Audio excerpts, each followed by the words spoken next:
ہمارے حضرت کے پاس ایک شخص آیا, اس نے کہا, وہ پٹھان تھے, ہمارے حضرت سے بیعت ہوئے, انہوں نے کہا کہ مجھے اپنی بیوی پہ چھوٹی چھوٹی باتوں پہ غصہ آتا ہے تو میں اس کو مارتا ہوں, بعد میں مجھے ندامت ہوتی ہے کہ یہ کیا ہو رہا ہے. بولو بھائی, غلط ہو رہا ہے. لیکن اللہ کا خوف تھا نا, تو ان کو احساس ہو گیا کہ میں جو بیوی کو بلا وجہ مارتا ہوں, بلا وجہ کیا مارنا تو بہت سخت حالت میں اللہ نے اجازت دی ہے, بہت ہی کوئی معاملہ خراب ہو جائے تو ہاتھ اٹھانے کی اجازت دی ہے. ہمارے نبی صلی اللہ علیہ وسلم نے پوری زندگی اپنی کسی زوجہ پر ہاتھ, بولو بھائی, نہیں اٹھا. یہ نبی کے اخلاق تھے. ہمارے ہاں بعض لوگوں میں رواج ہے جانوروں کی طرح کوٹتے ہیں, پیٹتے ہیں, تمیز سے بات ہی نہیں کرتے. جب بات کریں گے, یعنی حضرت مفتی تقی عثمانی صاحب ایک بیان فرما رہے تھے کہ ایک شخص نے, فرماتے ہیں, مجھے بتایا میرے والد صاحب کو کہ میں جب گھر میں جاتا ہوں تو سب گھر والے ڈرنا شروع ہو جاتے ہیں, کانپنا شروع ہو جاتے ہیں. تو بڑے فخر سے بتا رہا تھا کہ میرا گھر میں اتنا روب ہے. تو فرمایا کہ یہ قابل تعریف نہیں ہے. ہم نبی کو اگر فالو کرنا ہے, نبی کی اتباع کرنی ہے, تو صحیح حدیث ہے, حضرت عائشہ رضی اللہ تعالی عنہا فرماتی ہیں کہ آپ صلی اللہ علیہ وسلم جب گھر میں داخل ہوتے تھے تو مسکراتے ہوئے چہرے کے ساتھ داخل ہوتے تھے. تو مجھے جب کسی نے بتایا نا ایک طالب علم کا قصہ کہ وہ گھر میں داخل ہوتا ہے تو گھر والے کانپنا شروع ہوتے ہیں, میں نے کہا وہ کوئی چنگیز خان کی اولاد ہوگا, پھر وہ اس کا اصلاحی تعلق کس سے ہوگا؟ چنگیز خان سے. چنگیز خان بھی جب بغداد آیا تھا نا تو سب کیا ہو گئے تھے؟ کانپنا شروع ہو گئے. تو بھائی ہم محمد صلی اللہ علیہ وسلم کی روحانی اولادوں میں ہیں, ہم چنگیز خان اور فرعون کی اولادوں میں نہیں ہیں. تو گھر والوں کے بارے میں بھی آپ صلی اللہ علیہ وسلم نے اخلاق بتائے ہیں. ہمارے ہاں جو طاقتور مرد ہوتا ہے وہ عورت کے حقوق پی جاتا ہے. وہ شریعت صرف عورت کے بارے میں جانتا ہے, اپنے بارے میں شریعت نہیں جانتا. کہ میں جو اتنا غصہ کر رہا ہوں بیوی کے اوپر, بلا وجہ بات بات پہ سختی کر رہا ہوں, کھانا تھوڑا دیر سے پک گیا تو اس کو مارنا شروع کر دیا, ڈانٹنا شروع کر دیا, تانے دینا شروع کر دیے, اس کے بارے میں بھی قیامت کے دن مجھ سے سوال ہوگا. ایک میں واقعہ سناتا ہوں پھر اپنی بات کو ختم کرتا ہوں. دیکھو, ایک صحابی نے اپنی ایک باندی تھی, عبداللہ ابن رواحہ رضی اللہ تعالیٰ عنہ, بڑے مجاہد صحابی تھے. عبداللہ ابن رواحہ بڑے مجاہد صحابی تھے. ان کی ایک باندی تھی, وہ باندی بکریاں چرایا کرتی تھی, ریوڑ لے کے جایا کرتی تھی.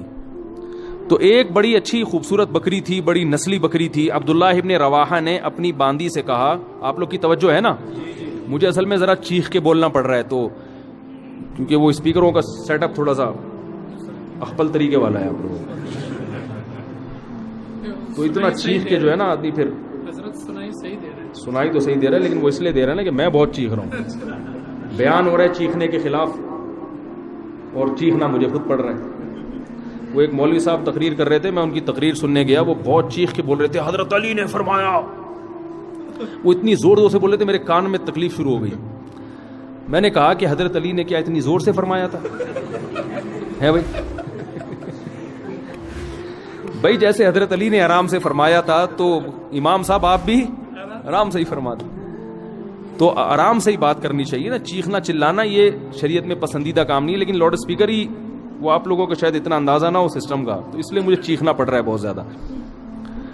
تو میں واقعہ سنا رہا تھا کہ بھائی دیکھو, ہمیں اپنے اخلاق بھی عورتوں کے ساتھ, جو گھروں میں خواتین ہیں نا, اس میں چنگیز خان بننے کی اجازت.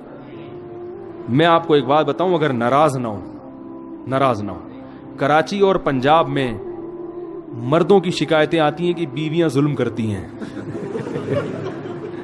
اور بلوچستان اور کوئٹہ اور کے پی کے سے خواتین کی شکایتیں آتی ہیں کہ مرد ظلم کرتے ہیں.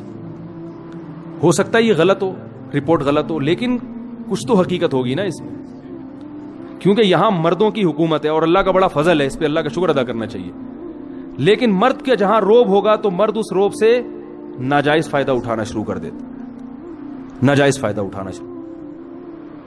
تو حضرت حکیم الامہ مولانا شرف علی تھانوی رحمہ اللہ تعالی نے لکھا ہے کہ مسلمان عورت کی یہ سب سے بڑی خوبی ہے کہ وہ جب اس کی شادی ہوتی ہے تو اپنے مرد کے علاوہ اس کی توجہ کسی اور کی طرف نہیں ہوتی. فرمائیے اتنی بڑی خوبی ہے کہ اس خوبی کے ہوتے ہوئے بیوی کی ہر خامی کو برداشت کر لو کہ یہ تمہاری ہے.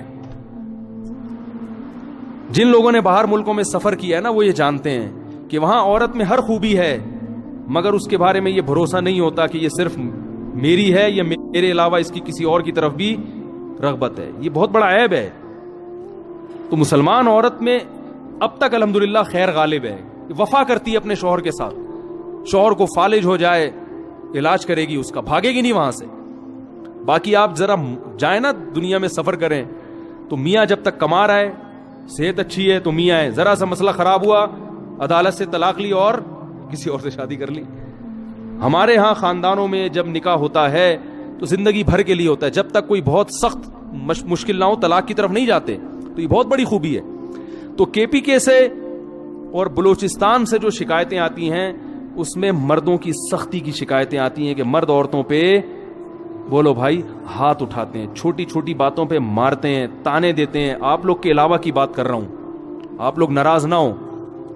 آپ لوگ کے علاوہ جتنے مرد ہیں جو میرا بیان نہیں سن رہے ان کی بات کر رہا ہوں کہ وہ بیویوں کو مارتے پیٹتے بھی ہیں, بلا وجہ چھوٹی چھوٹی باتوں پہ ڈانٹتے بھی ہیں.